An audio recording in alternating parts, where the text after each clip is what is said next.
अवज्ञान्तिमृन्दस्य ज्ञानाञ्जनशलाकया चक्षुरुन्मिलितं येन तस्मै श्रीगुरवे नमः। नमो विष्णुपादाय कृष्णप्रेष्ठाय भूतले श्रीमते भक्तिवेदान्त स्वामिनिति नामिने। नमस्ते सरस्वते देवे गौरवाणी प्रचारिणे निर्विशेष शून्यवादी पाश्चात्य देशतारिणे। जय श्री कृष्ण चैतन्य प्रभु नित्यानंद श्री अद्वैत गदाधर श्रीवासादि गौर भक्तवृंदा। हरे कृष्णा कृष्णा कृष्णा हरे हरे, हरे राम राम राम हरे हरे। हरे कृष्णा। ग्रंथराज श्रीमद् भगवद गीता की जय। श्रीमद् भगवद गीता अध्याय 4 और हम पढ़ रहे थे श्लोक संख्या। श्लोक संख्या कौन सा बताइए? श्लोक संख्या 6। हमने देखा था इसमें भगवान बता रहे हैं, खुद के बारे में बता रहे हैं। जब अर्जुन ने पूछा तो भगवान बता रहे हैं, अपने खुद के बारे में ही बता रहे हैं। भगवान देखिए खुद के मुख से ही बता रहे हैं अपने बारे में। है क्या बता रहे हैं? अजो अपि सन अव्यय आत्मा भूतानाम ईश्वरोऽपि सन प्रकृतिम स्वामधिष्ठाय संभवामि आत्म मायया। अजह अपि सन अव्यय आत्मा, मैं अजह, मैं कभी जन्म नहीं लेता फिर भी जन्म लेता हूँ। भगवान ही देखिए खतरनाक है। अचिंत्य वेदा वेद दर्शन है। भगवान का कभी जन्म नहीं होता, भगवान अजय है, फिर भी भगवान ऐसे लगता है कि जन्म ले रहे हैं, प्रकट होते हैं वो। अव्यय आत्मा, उनका शरीर क्या है? अव्यय है। हमारी तरह भगवान बूढ़े नहीं होते, हमारी तरह भगवान मरते नहीं है। और भगवान क्या है? भूतानाम ईश्वर ऑपिशन, भगवान खुद ही बोल रहे हैं सारे जीवों के ईश्वर है, कि मैं ही सारे जीवों का भूतानाम ईश्वर हूँ। और अपनी खुद की प्रकृति में अधिष्ठित होकर संभवामी में प्रकट होता हूँ। आत्म माया, खुद की माया से भगवान प्रकट होते हैं, अवतार लेते हैं भौतिक जगत में। तो कल वीर प्रभु पढ़ रहे थे, यहाँ तक वो उन्होंने पढ़ लिया था। कल क्या पढ़ा था उसको थोड़ा सा बताइए, फिर जो बचा हुआ उसके आगे से पढ़िए।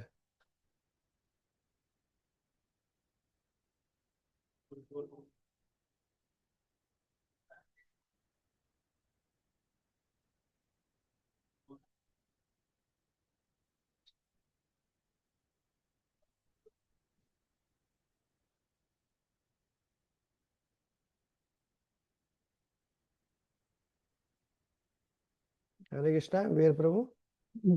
आपकी आवाज नहीं आ रही मेरे पास।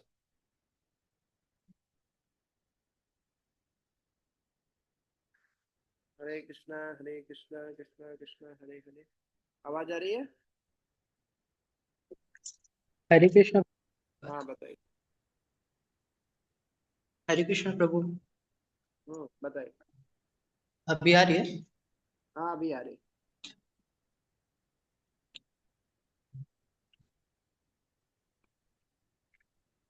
हरे कृष्ण, अभी आ रही है आवाज?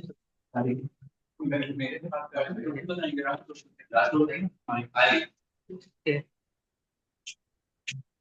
तो प्रभु इधर से पढ़ना। We never Krishna.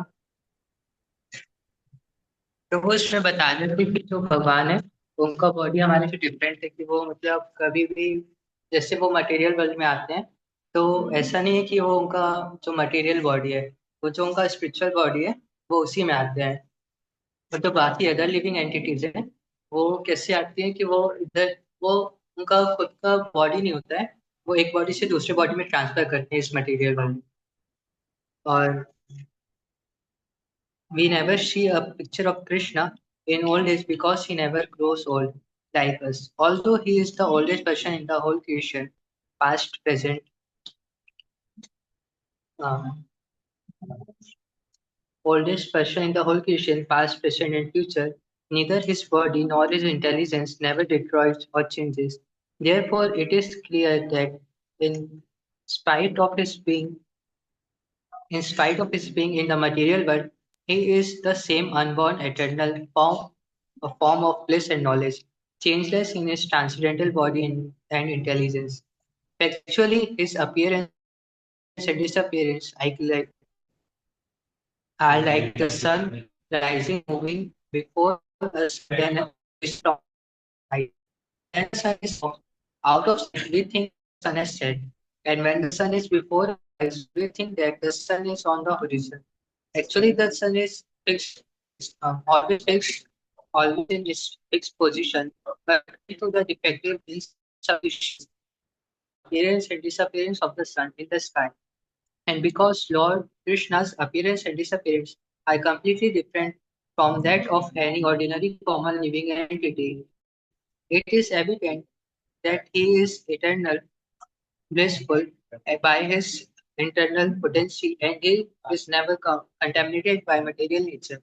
The Vedas also confirm that Supreme Personality of Godhead is unborn, yet he still appears to take his birth in multi manifestations. The Vedic supplementary literatures also confirm that even though the Lord appears to be taking birth, he still he is still without change of body. In Bhagavatam, he appears before his mother as Narayan with four hands and with decorations of six kinds of opulence. His appearance in his original eternal form is his causeless mercy bestowed upon the living entities, so that they can concentrate on the Supreme Lord as he is, as he is, and not on the mental concussions or imaginations, which the impersonalist wrong thinks the Lord form to be. The word Maya or Atma Maya refers to the Lord's causeless mercy, according to Vishwalok dictionary.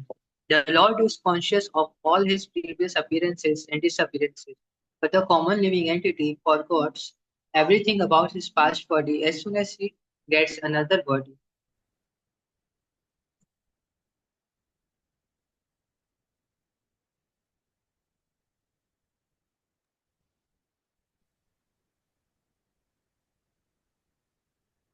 हाँ, ये complete कीजिए, आगे बढ़िए।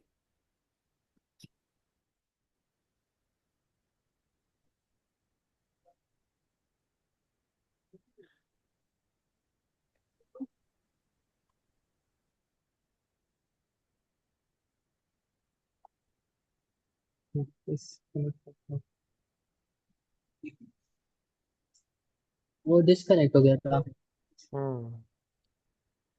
Complete कीजिए।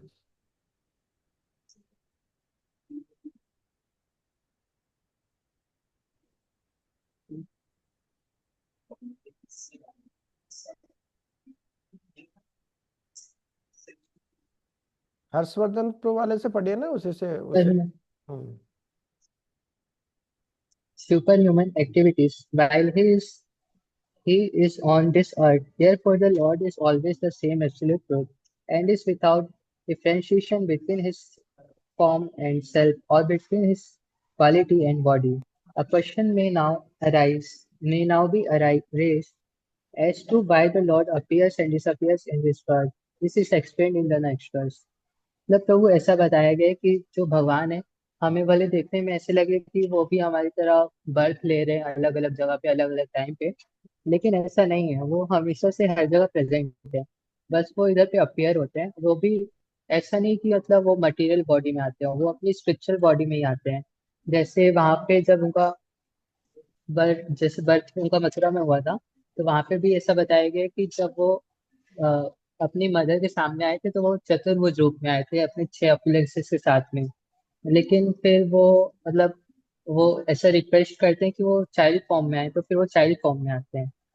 और मतलब जैसे सन का एग्जांपल दिया गया कि सन जैसे हमें दिन में दिखता है, मतलब दिन में दिखता है और रात में नहीं दिखता है, तो हमें लगता है कि वो सुबह उदय हो रहा है उसका और रात में अस्त हो जा रहा है, लेकिन वो तो हमेशा से एक ही जगह पे रहता है, तो कहीं पे मतलब ट्रैवल नहीं करता है। वैसे ही भगवान भी है, वो हमेशा से प्रेजेंट रहते हैं, वो अपीयर होते हैं और डिसअपियर होते हैं, उनका कभी बर्थ नहीं होता है। और वो बार बार इस वर्ल्ड में कह सकते वो बर्थ लेते हैं, मतलब इस अपीयर मतलब बार बार क्यों अपीयर डिसअपियर होते हैं, वो ऐसा नेक्स्ट वर्स में एक्सप्लेन करेंगे।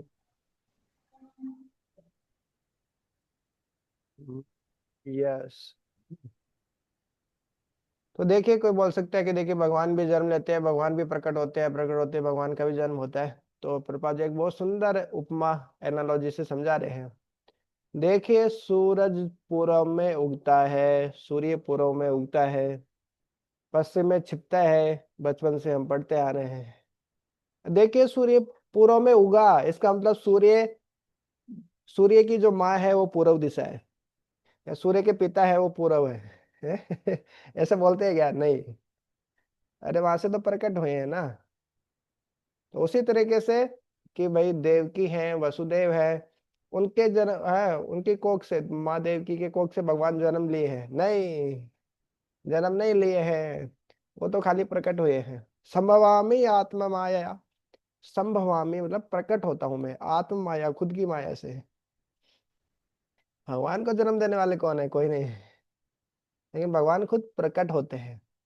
वो तो चतुर्भुज रूप में माँ देवकी के सामने आते हैं और फिर उनके गर्भ में प्रवेश कर जाते हैं। भगवान तो सबके हृदय में रहते हैं, हृदय से गर्भ में भी आ सकते हैं, कहीं पे भी प्रकट हो सकते हैं, कैसे भी प्रकट हो सकते हैं भगवान। भगवान ब्रह्मा जी के नाक से भी निकल सकते हैं वरादेव के रूप में, हैं? नाक से ही निकल गए बोले, हैं? भगवान खंबे से भी प्रकट हो सकते हैं। कोई बोलते अरे मंदिर में मूर्ति में थोड़ी भगवान है, अरे पत्थर में थोड़ी भगवान है, तुम लोग टाइम पास करते रहते हो, सुबह से लेकर शाम तक आरती कर रहे हो, थोड़ी ना पत्थर में भगवान है। तो भगवान तो हर जगह है बोले, तो पत्थर में क्यों नहीं? जिसमें तो शास्त्रों के अनुसार प्राण प्रतिष्ठा होती है। हम्म? तो भगवान खंबे से भी प्रकट हो सकते हैं यदि, हाँ, भक्त प्रहलाद जैसे बुलाने वाले हो तो इस जिस तरीके से सूरज पूर्व में उगता है, इसका मतलब ये नहीं हुआ कि सूरज का जन्म हो रहा है पूर्व दिशा में, पूर्व दिशा हो गई उसके माता पिता, ऐसा नहीं। उसी तरीके से भगवान प्रकट होते हैं, वो जन्म नहीं लेते हैं हमारी तरह, कर्मों के बंधन में नहीं फंसे हैं। तो ये बहुत महत्वपूर्ण एनालॉजी है। अब बताइए भगवान क्यों प्रकट होते हैं, भगवान अवतार क्यों लेते हैं, बताइए, आप सही सुन लेते हैं।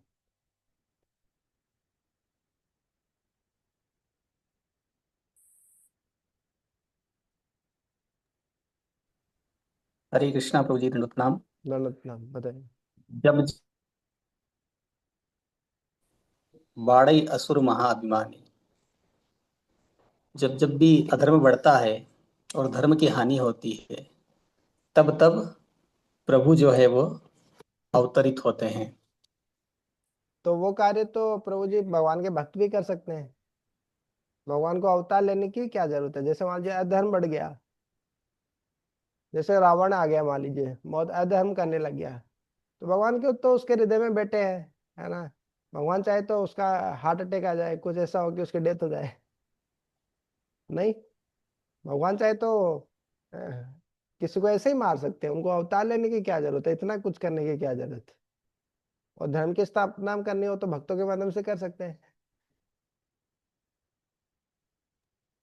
जी प्रभु जी, साकार रूप का असर लोगों के कल्याण के लिए अधिक होता है, ये सोच करके, और विभिन्न प्रकार के जो अ,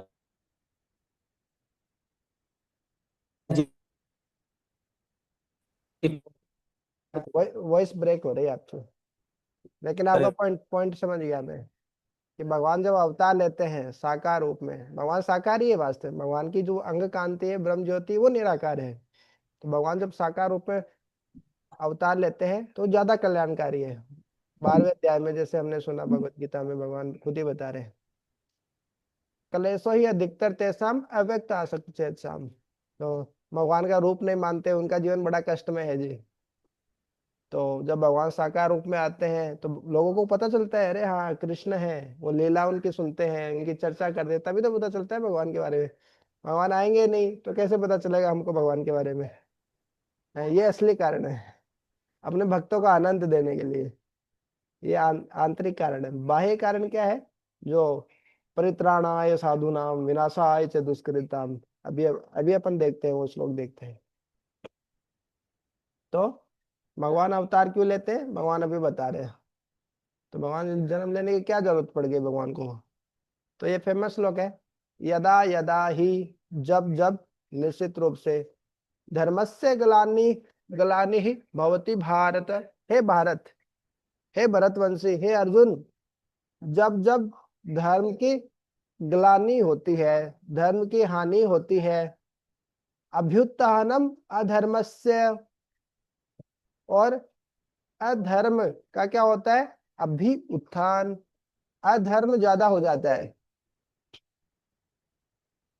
तो क्या हुआ, जब जब धर्म की हानि होती है तो क्या होता है, अधर्म बढ़ जाता है। हाँ, उत्थान, उत्थान मतलब उन्नति या बढ़ जाता है। अभिष्ट रूपेण उत्थान होता है जब अधर्म का। तदा, उस समय, यदा, यदा के साथ आता है तदा, जब जब, तब तब।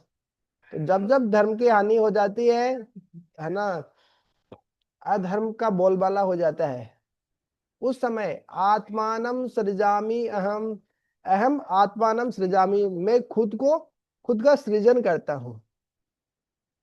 भगवान देखिए जन्म नहीं ले रहे, खुद का सृजन करते मतलब भगवान खुद प्रकट होते हैं, अवतार लेते हैं, मैनिफेस्ट होते हैं, डिसेंड होते हैं। यहाँ पे ऐसा नहीं कि ऐसा नहीं बोला है कि तब तब मैं जन्म लेता हूँ, ऐसा नहीं। सृजामी, मैं खुद का सृजन करता हूँ, सृष्टि करना होता है ना, तो ऐसे भगवान खुद का खुद प्रकट होते हैं। तो ये भगवान के जन्म लेने का कारण है। जन्म लेना मतलब अवतार लेने का कारण है, जन्म तो भगवान का होता नहीं। ओके, पढ़िए प्रभु जी।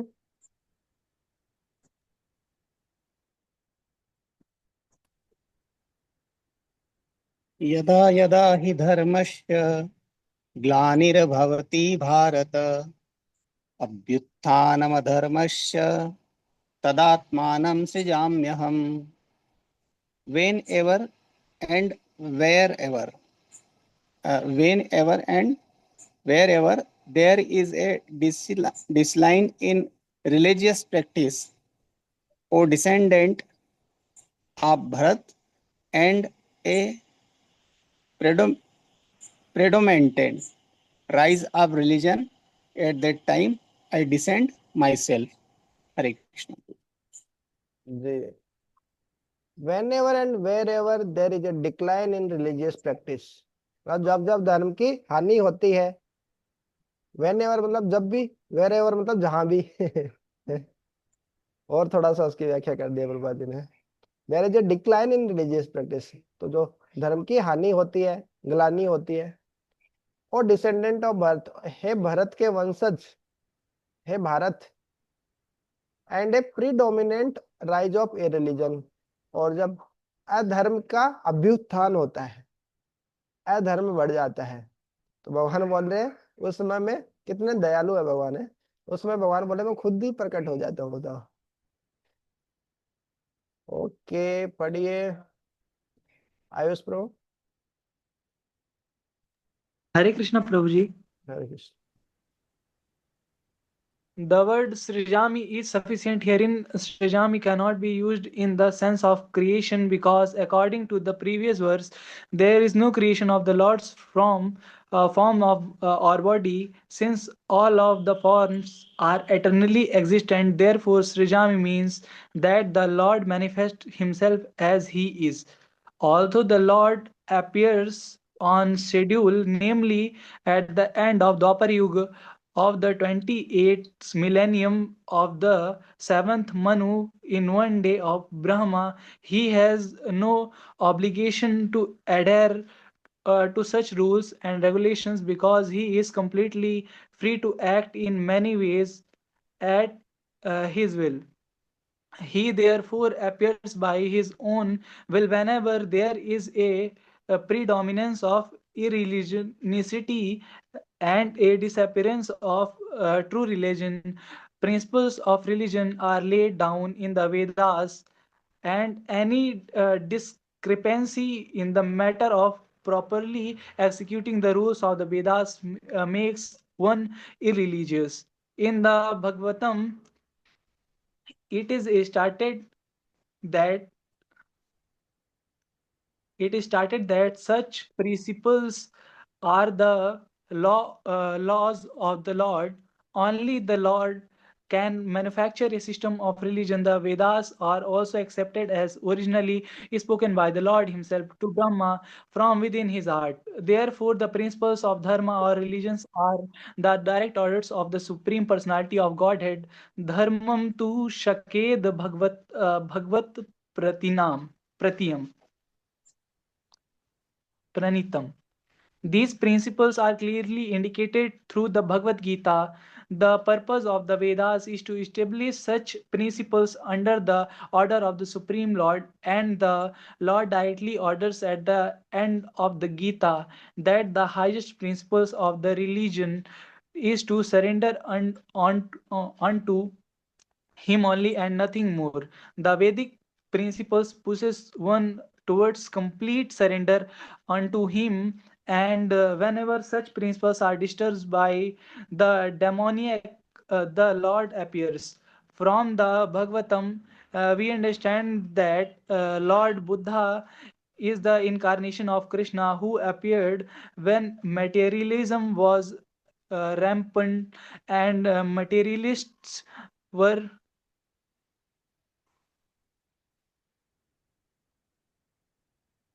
using the pretext of the authority of the Vedas. Although there are certain restrictive rules and regulations regarding animal sacrifice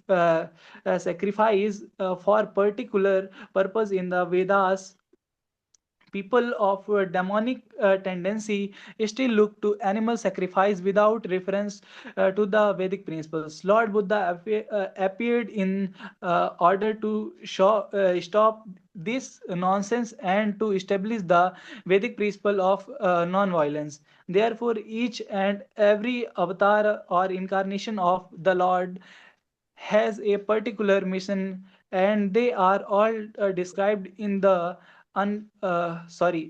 revealed scriptures. No one should be accepted as an avatar unless he is referred to by scriptures. It is not a fact that the Lord appears only on Indian soil. He can manifest himself anywhere and everywhere. And whenever he desires to appear in each and every incarnation, he speaks as much about religion as can be understood by the particular people under their particular circumstances, but the mission is the same: to lead peoples to God consciousness and obedience to the principles of religion. Sometimes he descends personally, and sometimes he sends his bona fide representative in the form of his son or servant or himself in some disguised form. तो क्या समझ में आया आयुष प्रभु? प्रभु जी, जब धर्म की हानि होती है तथा अधर्म बढ़ता है, तब तब प्रभु या खुद आते हैं या उनके क्या कहते हैं, उनके रूप, उनके पुत्र, उनके भक्तगण या उनके सेवक आकर धर्म की स्थापना करते हैं। और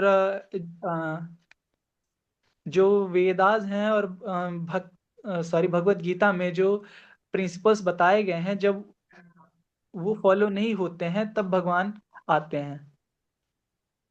ठीक है, और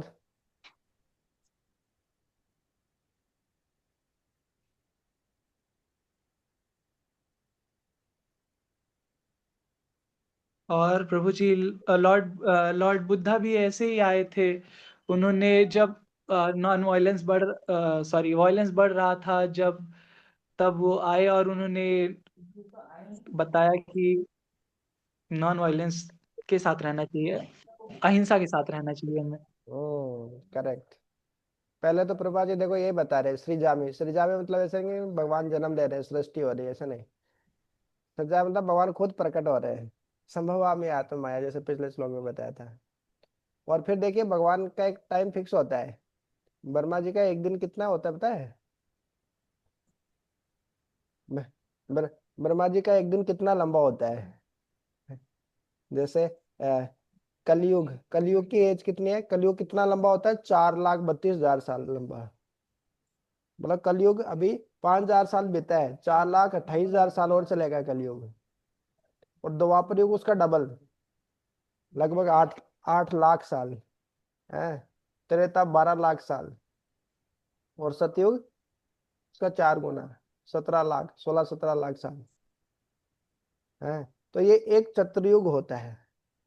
तो ब्रह्मा जी के एक दिन में ब्रह्मा जी कितना लंबा जीते हैं? ब्रह्मा जी भी 100 साल ही जीते हैं, लेकिन ब्रह्मा जी का 100 साल कितना लंबा होता है वो देखिए। ब्रह्मा जी का एक दिन 1000 चतुर्युग के बराबर होता है। एक चतुर्युग मतलब कितना हो गया?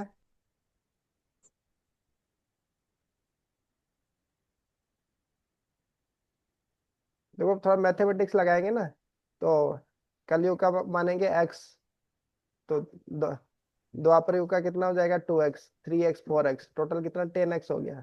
तो 4,32,000 का कितना हो जाएगा? 43 लाख है,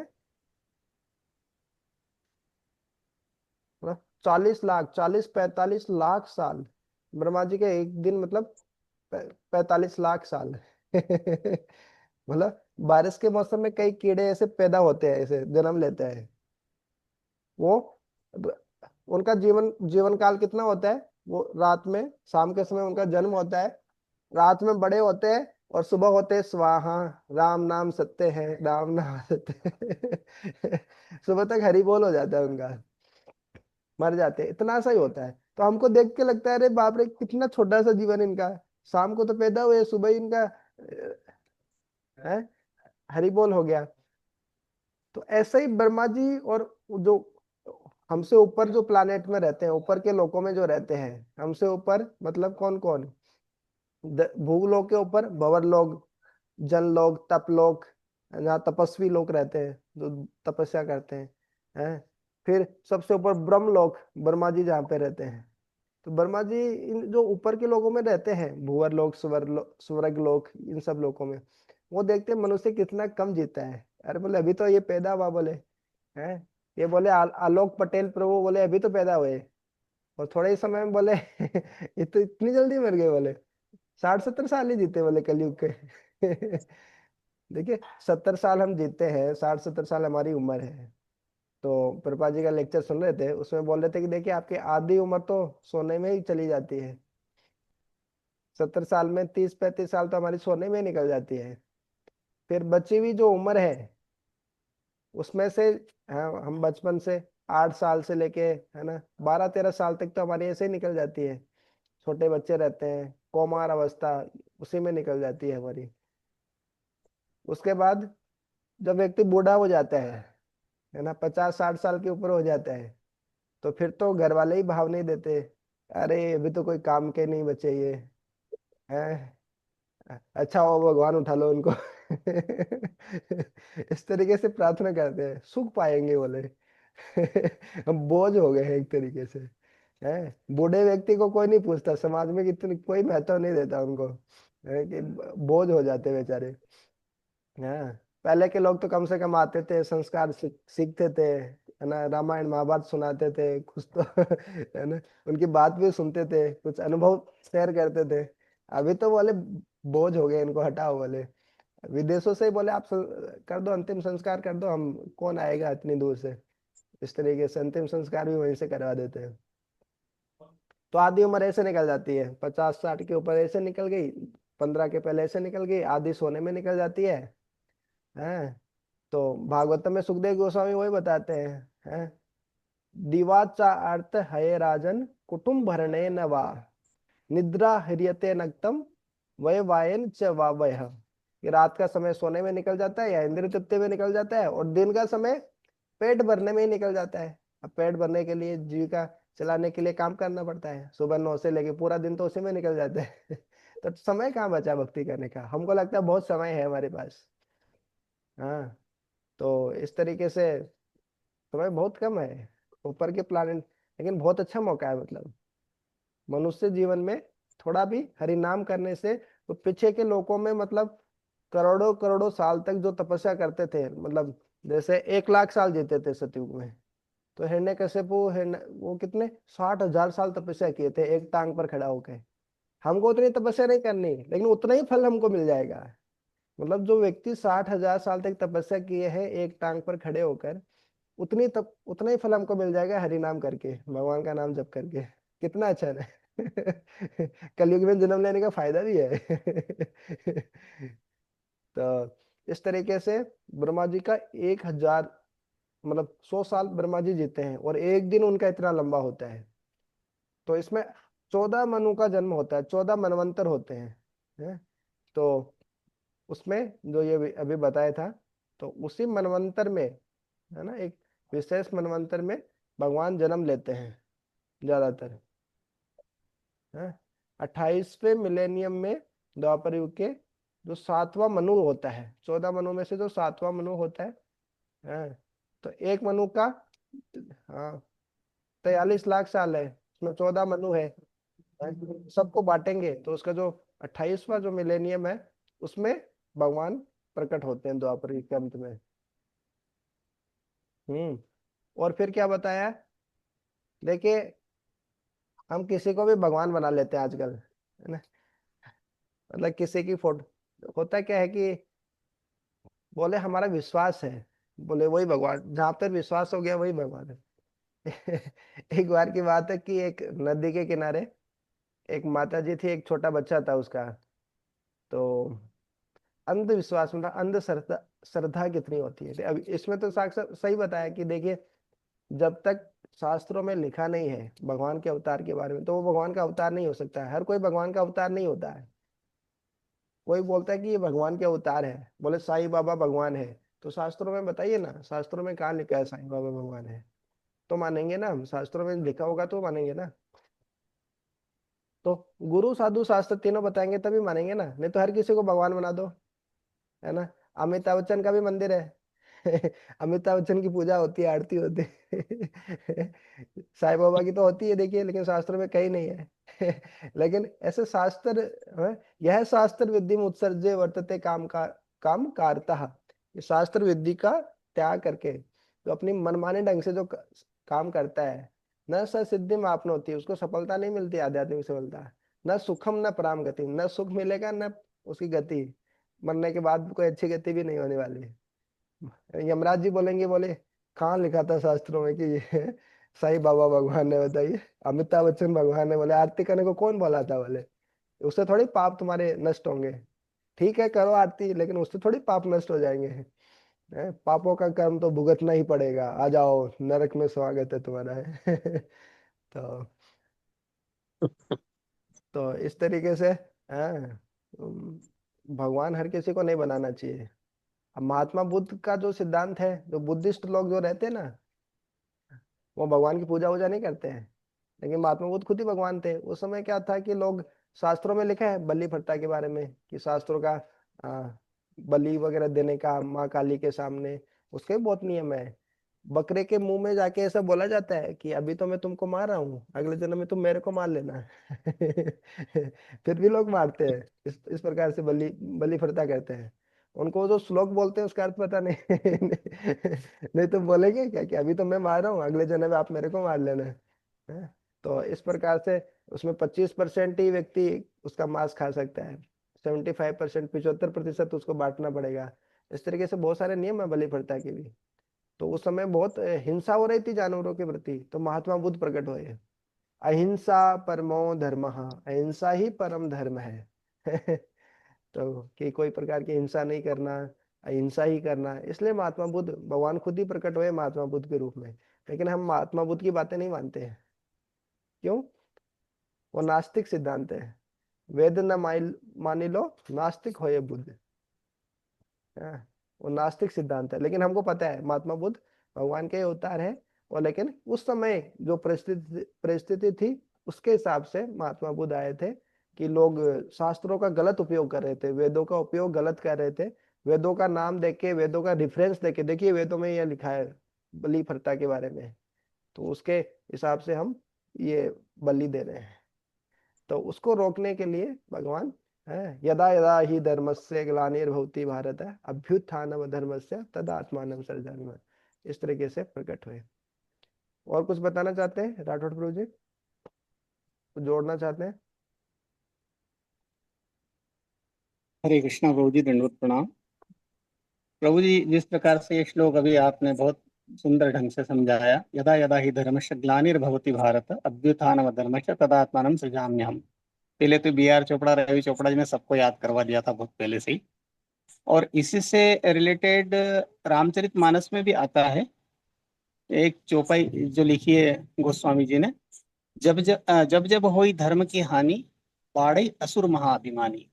जब जब धर्म की हानि होती है और जब असुर साम्राज्य स्थापित होता है, तब तब प्रभु धरई विविध शरीरा, हरई कृपानिधि सज्जन पीरा।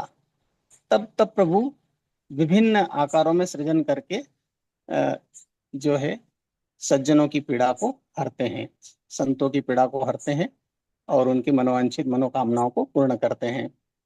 तो ये मानस में भी ये चौपाइयाँ आती है इससे रिलेट। और जैसे अभी आपने कहा हरिव्यापक सर्वत्र समाना, ये भी एक चौपाई है कि भगवान जो है सर्वत्र व्याप्त है, प्रेम ते प्रकट होई में जाना। वह प्राणी मात्र में वही व्यक्ति उनका अनुभव कर पाता है जो जगत से प्रेम करना जानता है, वह प्रभु को आसानी से प्राप्त कर सकता है। ऐसा मानस में भी इस संबंध में आया है। और आज हमारे बीच में श्रीधर प्रभु जी भी हैं। प्रभु जी मैं आज्ञा चाहूंगा, प्रभु जी कुछ। श्रीधर प्रभु जी दंडवत प्रणाम, आप कुछ कहना चाहेंगे?